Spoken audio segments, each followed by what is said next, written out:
Akarshan Films present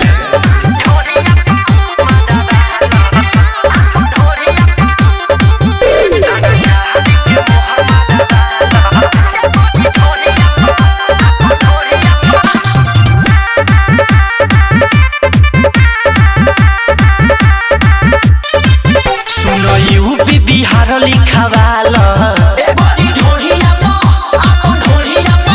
सरकार के मोहर मारवाल मिली तोरा बड़ी सुकून जवन बोलियो कर हो जाई खून आ सीधे टांग दे हम ओकरा के अपना दुनलिया सुनो यूपी बिहार लिखवाल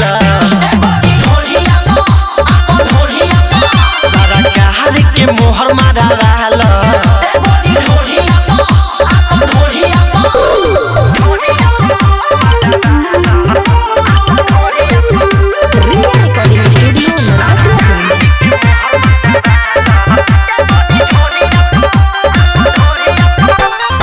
बारू भाग से मिलल परबतिया को हमारा तू गौर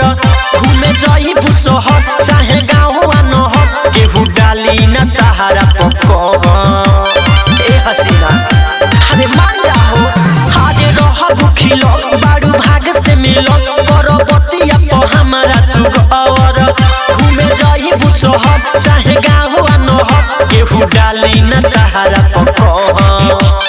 बुझ तू ये हो हसीना चलबू रोड पतान के तू सीना कोनो सटे नहीं पाई रानी तोहारा पजरिया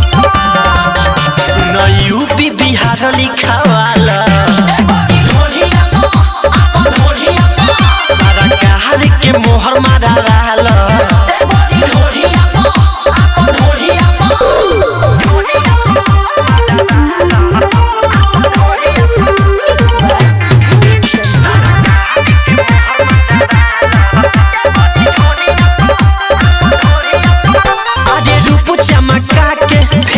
घूम बुमार के लाली होई जाई गदर जवन बोहली मडर रहिए संगवा में शिवम बावाली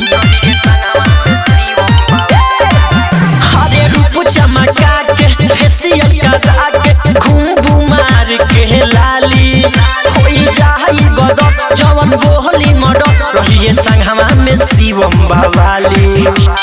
जाई भाग तोहार लाज